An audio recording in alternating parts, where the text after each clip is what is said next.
हज़रत मोहम्मद मुस्तफ़ा सल्लल्लाहु अलैहि वसल्लम ने फरमाया, जब शौहर अपनी बीवी के साथ हंसी मजाक और उसके साथ खेलता है तो अल्लाह उसके खुश होकर उसकी रोज़ी में बरकत अता कर देता है।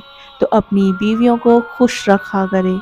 अपनी बीवियों को कभी भी दुख ना देना, क्योंकि बीवियों की दुनिया बहुत छोटी होती है।